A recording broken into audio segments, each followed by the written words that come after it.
Hey guys, welcome to the Massive Iron Channel. I'm Steve Shaw. In this video, just a quick introduction to a podcast that I did with Dr. Jason Martin.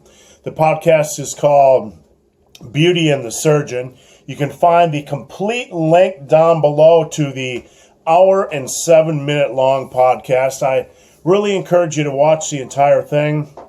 We had a wonderful time. I go into complete detail about my history, my life, my depression, my mental struggles, my failures in life, how it led to my weight gain, and what I have learned since and how I've learned to be successful. So you're going to see the following in this video. What follows are 7 minutes, the first 7 minutes of the podcast. And then if you want to listen to the entire thing, the link is below. It is on iTunes. And I'm also going to provide a link to the podcast directly at the website. Again, this is a podcast called Beauty and the Surgeon with Dr. Jason Martin. He is a plastic surgeon, and we address also in the video some conversation about loose skin. So if you want to know a little bit about my background, this is, I tell some really honest stuff in this video about my depression, about my history. It's something you don't want to miss. So here we go.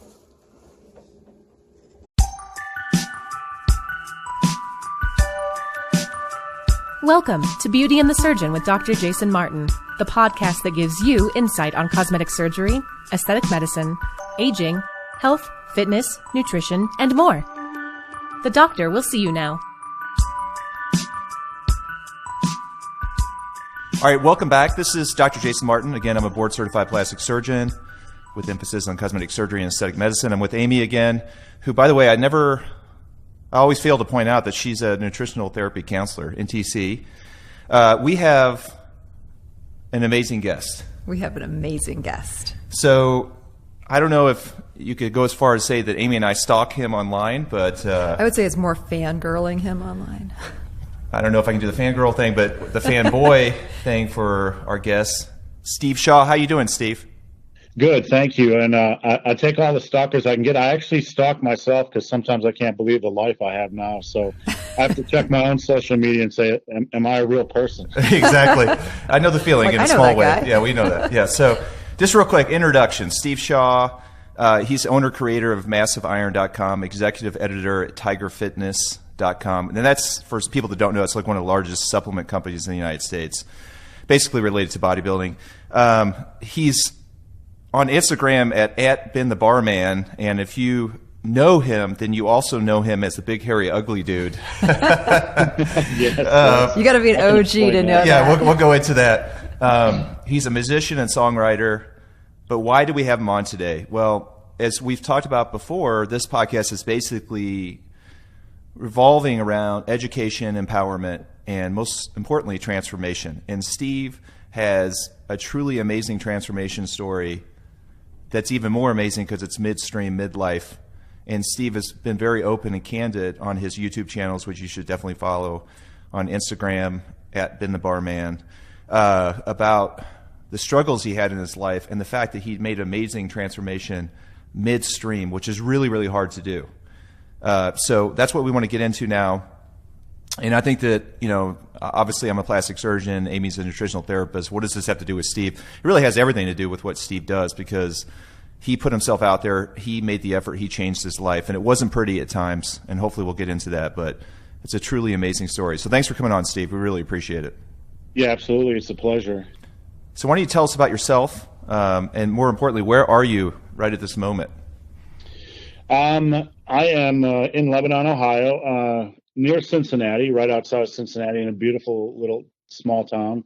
The locals call it Lebanon, and they don't like it that I call it Lebanon, but I'm the biggest guy. I'm the biggest resident, so I proclaim myself mayor of Lebanon. So they'll have to wrestle me to change the name, but we're close to Kentucky, and yeah, I'm sitting here at age 50 with a completely different life than I had 4 years ago, and working at Tiger Fitness. So let's go back in your history. We kind of stalked you, as Amy and I like to do with our guests, and it looks like you're an intelligent guy. Where did you grow up? I grew up in a very small, a moderately small town in Wisconsin called Fond du Lac, which is French for foot of the lake, I believe. Is that like the Dells area? Yeah, it's not too far away, maybe an hour away. And it's right at the base of Lake Winnebago, which is the largest inland lake in the United States. So we basically grew up in a freezing cold environment where everybody hunted and fished. It's just part of the culture and part of their upbringing.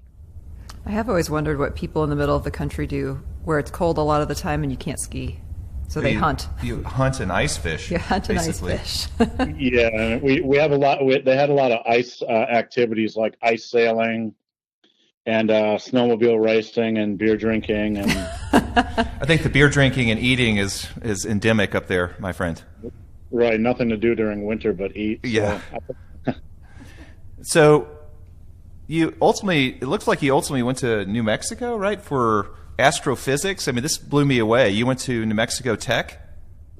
Yeah, I mean, I was a crazy story, but I received a baseball game when I was 12. It was called Stratomatic Baseball, and it was like a statistical recreation where you'd roll dice and you'd keep statistics and stuff. And back then we had computers with tape drives and stuff like that. And I started getting into at age 12 programming and statistical analysis. I was trying to figure out the probability of dice, and I'd spend hours doing probability analyses. And at age 15, the state of Wisconsin brought me on to program a program that would help people get job. It was like a reality type of scenario where they'd get points for this, they'd get points if they didn't brush their teeth and all this kind of stuff. And the program was so large they couldn't fit it on one floppy disk, so they panicked and didn't know what to do with it. But by age 16, I was such huge into probability and statistics and math and computer programming that I remember going into class the first week, and I finished my entire textbook, my algebra textbook, in a weekend just for fun, and kind of got the attention of some of my teachers. And basically, everybody was, all my math and science teachers were trying to get my attention. I didn't realize I had such a natural aptitude for math.